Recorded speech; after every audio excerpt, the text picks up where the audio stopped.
Te contaré otra historia que no aparecerá en ninguna conferencia de prensa. No es la versión oficial de las primeras imágenes de 3 y Atlas desde Marte. Es la historia de un hombre que vio demasiado y entendió demasiado tarde que su trabajo no le pertenecía. Su nombre es David Miller. En los primeros días de octubre de 2025, mientras la mayoría de la gente solo veía titulares confusos sobre un cometa interestelar, David estaba en la primera línea de la verdad. Trabajaba en el Jet Propulsion Laboratory, en Pasadena, en el equipo encargado de procesar las imágenes que viajaban desde Marte hacia la Tierra. Su especialidad no era dar entrevistas ni salir en ruedas de prensa. Su oficio era otro: convertir ruido binario en imágenes que podían cambiar libros de texto. Aquella noche, el proceso empezó como siempre. El rover Perseverance, con su cámara Mastcam Z, había grabado una secuencia del cielo desde la superficie marciana. El objetivo era capturar a lo lejos el paso de 3 y Atlas. El rover envió los datos en banda UHF a un satélite en órbita, el Orbitador de Reconocimiento de Marte, conocido como MRO por sus siglas en inglés. Desde allí, el MRO alineó antenas, esperó a tener a la Tierra en el ángulo correcto y disparó el paquete de datos en banda X hacia la red de espacio profundo, gigantescas antenas repartidas entre California, Madrid y Canberra. Aquella vez fue la antena de Goldstone en el desierto de Mojave la que captó la señal. Desde Goldstone, los datos corrieron por fibra óptica hasta el centro de operaciones de vuelo espacial del JBL. Ahí entraba David. Lo que llegaba a su terminal no eran fotos. Eran archivos crudos en formato del sistema de datos planetarios, matrices de números con ruido, líneas muertas y píxeles defectuosos por radiación. David y su equipo se encargaban de descomprimir, calibrar, limpiar artefactos y finalmente ensamblar el mosaico. Su trabajo era quitarle al cosmos todo lo que estorbaba para que apareciera lo que realmente estaba allí. La primera imagen reconstruida apareció borrosa, como siempre. Ajustaron el balance de blancos, corrigieron el viñeteo, aplicaron el modelo del lente. Después el contorno empezó a definirse. No era el típico punto difuso de un cometa lejano. Era algo alargado, con una relación de aspecto que recordaba a Oumuamua, el primer visitante interestelar, pero con un nivel de detalle que ningún telescopio desde la Tierra podría haber conseguido. Desde Marte los sensores estaban viendo mucho más de lo que los comunicados públicos sugerían. David amplió una región del mosaico y se hizo un silencio extraño en la sala. A lo largo del cuerpo principal se distinguía una forma elongada, irregular, pero claramente estructurada. No era redonda, ni amorfa, ni caótica como un trozo de roca y hielo fragmentado. Y lo peor no era la silueta. Eran dos zonas oscuras, casi simétricas, que parecían cavidades o entradas en uno de los extremos. Nada en los modelos estándar de cometas explicaba aquello. Un miembro del equipo fue el primero en romper el silencio. ¿Estás viendo lo mismo que yo? Preguntó sin apartar la vista de la pantalla. David no respondió de inmediato.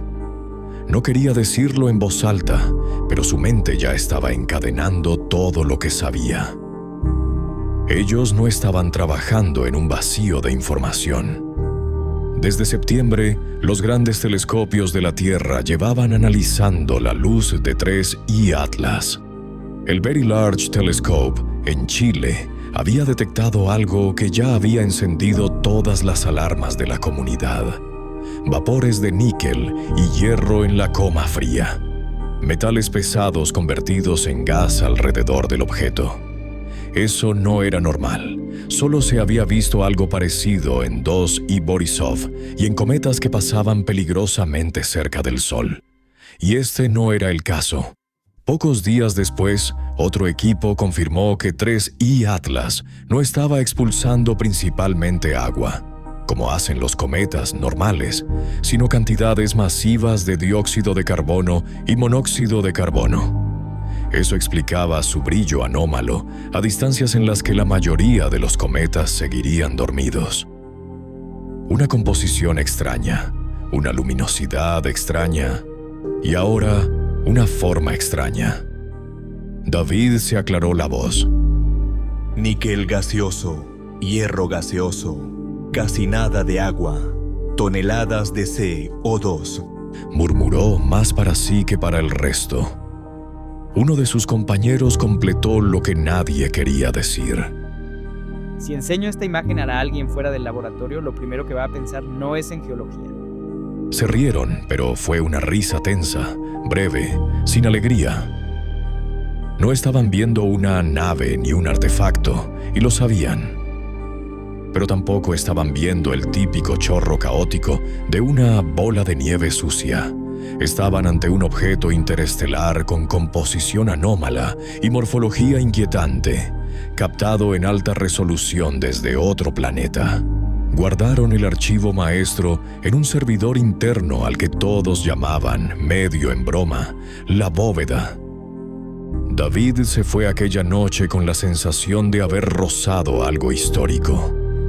Creía que al regresar al día siguiente, trabajarían en versiones para publicación, artículos científicos, conferencias. No sabía que el reloj político ya corría en contra. La noticia del cierre del gobierno llegó como un corte de luz. Los correos empezaron a llegar en cascada. Suspensión temporal de actividades, proyectos en pausa, personal considerado no esencial enviado a casa. La palabra era elegante, la realidad no tanto. El equipo de David recibió la orden de apagar, documentar y marcharse. Hasta nuevo aviso, decían los mensajes oficiales. Nadie mencionó las imágenes de Marte. Nadie mencionó la bóveda. Nadie dijo qué pasaría con el trabajo ya hecho.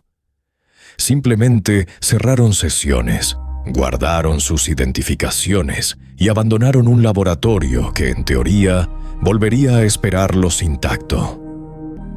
En casa, durante las semanas siguientes, David descubrió lo que era estar quieto mientras el sistema solar seguía moviéndose. Seguía las noticias desde su sala, con una taza de café que cada día sabía más amarga.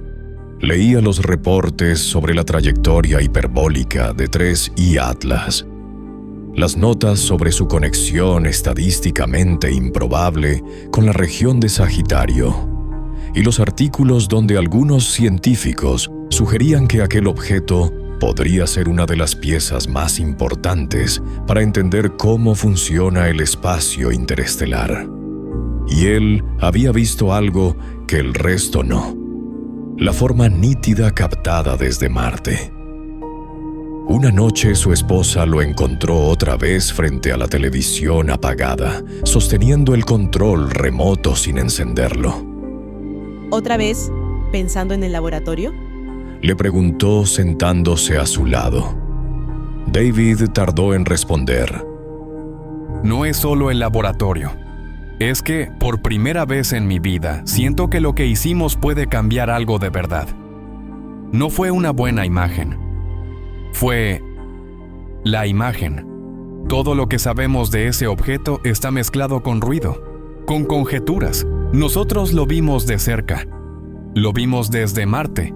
Ella lo miró con una mezcla de ternura y preocupación. Volverán, David. El cierre no durará para siempre. La NASA no va a tirar a la basura algo así. Van a necesitarte ahí cuando decidan enseñarlo al mundo. Él intentó sonreír. Eso espero. Mientras tanto, añadió ella, cuídate. Cuida tu cabeza. No puedes controlar la política, pero sí puedes estar listo cuando vuelvan a llamar. Mientras él se aferraba a la idea de regresar a su laboratorio, los accesos de su equipo ya habían sido revocados. Los procesos ya habían sido reasignados y las decisiones sobre qué mostrar y qué ocultar ya se estaban tomando muy por encima de su nivel. Cuando el gobierno por fin reanudó operaciones, el trayecto de David hacia el JPL fue una mezcla de nervios y alivio. Le pesaba la incertidumbre por el empleo, sí, pero por encima de todo estaba la expectativa. Al fin podrían trabajar en las imágenes, pulirlas, preparar el material para su publicación. Era el tipo de momento que cualquier científico espera vivir, al menos una vez en la vida. No fue al laboratorio. Lo enviaron directamente a una sala pequeña de reuniones, con paredes demasiado limpias y una mesa que no tenía ni un solo papel encima. Lo estaban esperando 2 personas de recursos humanos y un supervisor que apenas conocía. La conversación fue breve, cuidadosamente formulada. Le hablaron de recortes presupuestales derivados del cierre, de reorganización de prioridades, de proyectos que se integrarían en equipos más eficientes. Luego vino la frase que importaba. Su posición y la de todo su grupo quedaban eliminadas. David no fue ingenuo. Sabía cómo funciona el sistema. Sabía que en cualquier agencia, un cierre prolongado deja cadáveres silenciosos, equipos reestructurados, líneas de investigación canceladas, carreras que se desvían sin ruido. Pero había una parte de él que seguía creyendo en algo más fuerte que el organigrama: la ciencia. Esa parte fue la que habló cuando, ya de pie, con el sobre de despido en la mano, se atrevió a hacer una sola pregunta. ¿Qué va a pasar con las imágenes de 3I Atlas desde Marte? El supervisor sostuvo su mirada apenas un segundo más de lo necesario. La misión continúa. El material ya ha sido asignado a otro grupo. Era una respuesta impecable desde el punto de vista burocrático. No decía nada y lo decía todo.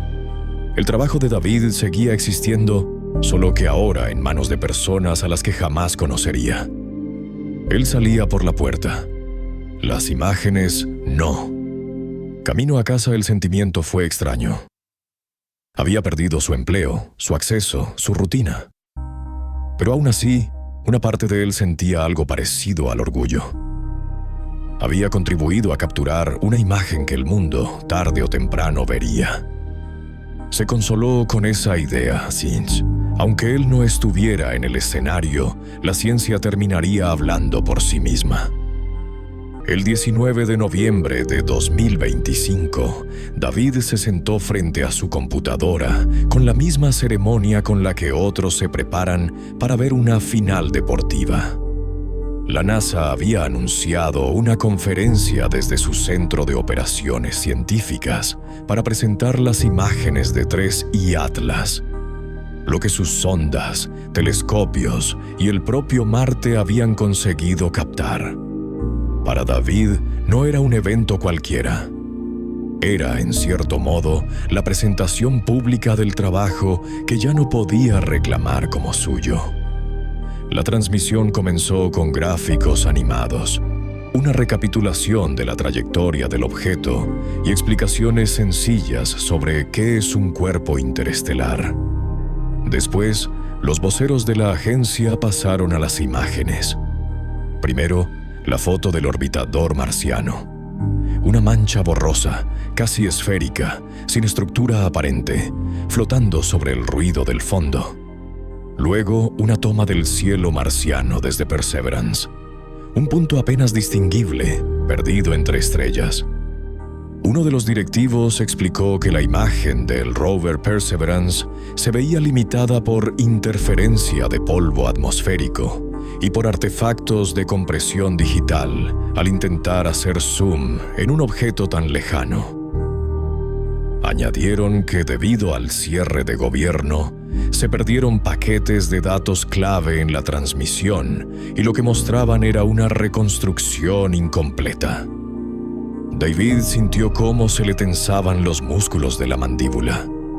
Sabía de primera mano que esa noche la atmósfera en el cráter G0 estaba limpia, con una opacidad mínima. Y sabía que los algoritmos de superresolución que su equipo aplicó eliminaban cualquier artefacto de compresión. Había visto piedras a kilómetros de distancia con más nitidez que esa mancha. Cerró su computadora, respiró hondo y la volvió a abrir. No quería dejarse llevar por la rabia sin contexto. Empezó a revisar lo que otros científicos decían en tiempo real. Foros especializados, redes de astrónomos aficionados, blogs de astrofísica. No estaba solo. Astrofísicos de distintas universidades comentaban, con frases medidas pero contundentes, que las imágenes eran decepcionantes. Señalaban que la calidad no cuadraba con el presupuesto, con la tecnología ni con el tiempo disponible. Un reputado investigador de Harvard escribió un artículo pocas horas después donde afirmaba que la agencia se había limitado a repetir el mismo mensaje. Es solo un cometa natural, sin aportar datos que realmente despejaran las dudas sobre su composición anómala o su origen tan poco probable. Varios recordaban con sarcasmo que un telescopio de aficionado bien puesto podía lograr resultados comparables. Lo que más heló a David no fue el enfado, sino la coincidencia. Decenas de científicos en distintos países, con estilos y niveles de prudencia diferentes, llegaban a la misma conclusión. No era solo Avi Loeb. Desde centros de investigación en Europa, América Latina y Asia, las críticas apuntaban en la misma dirección. No era un debate sano de hipótesis. Era una sospecha compartida. La NASA estaba minimizando algo que no entendía, o que no quería explicar. David cerró de nuevo su computadora. Él pensó en la morfología, en las cavidades, en los metales gaseosos, en el CO2 expulsado en cantidades absurdas. No necesitaba una antena ni un mensaje codificado para sentir que algo no encajaba. Fue entonces cuando decidió que no bastaba con indignarse desde el sofá. Esa misma noche, David abrió una aplicación de mensajería cifrada que solía usar solo para asuntos personales. Creó un nuevo grupo y añadió a los 3 compañeros de confianza con los que había trabajado en el procesado original de las imágenes de Marte. Escribió despacio, borrando y reescribiendo varias veces antes de pulsar enviar. Les recordó la noche del downlink, la primera vez que vieron completa la estructura alargada de 3 y Atlas en alta resolución. Les habló de la conferencia, de la excusa técnica del jitter y del cierre de gobierno, de las reacciones de la comunidad científica. Les propuso una reunión discreta, en un lugar neutro, sin grabaciones ni correos, solo para decidir si debían hacer algo más que quejarse en privado. Al principio, las respuestas fueron tímidas, prudentes. Uno dijo que necesitaba pensarlo. Otro que estaba harto de sentir que su trabajo se enterraba en comunicados diluidos. Al final, acordaron verse al día siguiente en un café lejos del JPL, sin ropa de trabajo ni identificaciones visibles. No hablarían de filtraciones aún, solo de posibilidades. Al día siguiente, cuando se acercaba la hora, David se puso la chamarra con manos más temblorosas de lo que habría querido admitir. Revisó el chat. Los 3 seguían confirmados. Cerró la puerta de su casa, tomó las llaves y justo cuando iba a guardarlas en el bolsillo, su teléfono vibró. Era un mensaje nuevo, de un número que no reconocía. Lo abrió. En la pantalla apareció una fotografía. No era Marte, no era un cometa. Era su hija, tomada desde la acera de enfrente, saliendo de la escuela con la mochila al hombro. La imagen tenía una calidad impecable. Podía distinguirse incluso el patrón del suéter que llevaba ese día. Debajo había una sola línea de texto. La resolución es excelente, David. Sería una lástima arruinarla con ruido innecesario. Sintió cómo se le hundía el estómago. Su primer impulso fue mirar por la ventana, como si pudiera encontrar al autor del mensaje plantado frente a su casa. No vio a nadie. Las persianas de los vecinos seguían igual de inmóviles que siempre. El mundo exterior parecía idéntico al de cualquier otra tarde. Volvió al chat del grupo con sus excompañeros. Uno de ellos había escrito: «No podré ir, surgió algo familiar, lo siento». Otro: «Yo tampoco, creo que deberíamos dejar el tema. No vale la pena». El tercero: «David, de verdad, déjalo ir. No quiero problemas». Los mensajes llegaron en menos de 1 minuto, uno tras otro, como si hubieran estado esperando una señal para escribir todos a la vez. Coordinación absoluta, sin detalles, sin explicaciones, solo una renuncia sincronizada. David entendió que no era el único que había recibido una fotografía. Se quitó la chamarra sin darse cuenta. Se sentó en el sofá, todavía con el teléfono en la mano, y volvió a abrir la imagen de su hija. La miró largo rato, más de lo que había mirado cualquier imagen científica en semanas. Por primera vez desde que empezó a trabajar con datos espaciales, comprendió que había una diferencia brutal entre una imagen interesante y una imagen que podía destruir tu vida. Cerró la aplicación de mensajería. Borró el grupo. Eliminó las copias locales de los documentos que aún conservaba de su etapa en el laboratorio. Pequeños fragmentos que no probaban nada por sí solos, pero que en otras circunstancias habría guardado como trofeos de una carrera científica. Aquella noche decidió que no valía la pena perder a su familia por una verdad que nadie quería escuchar. David creyó que estaba eligiendo la seguridad, que al borrarse a sí mismo del mapa evitaría el conflicto. No sabía que en historias como esta, el silencio no protege, solo prolonga la grieta. El público escuchará otra historia, una versión limpia, controlada, tranquilizadora. Dirán que 3I Atlas fue estudiado con todos los recursos disponibles. Dirán que las imágenes desde Marte eran limitadas, pero útiles. Repetirán que no hay ninguna señal tecnológica, que todo cuadra, que todo está bajo control. Nunca mencionarán a David ni a su equipo. Nunca dirán que hubo una versión de las imágenes que mostraba algo más que una esfera borrosa.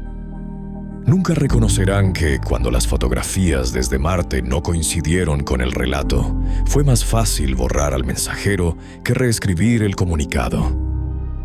No es la primera vez que lo hacen, tampoco será la última. Desde afuera, todo parece normal. Desde adentro, la grieta es otra cosa. Yo soy el testigo.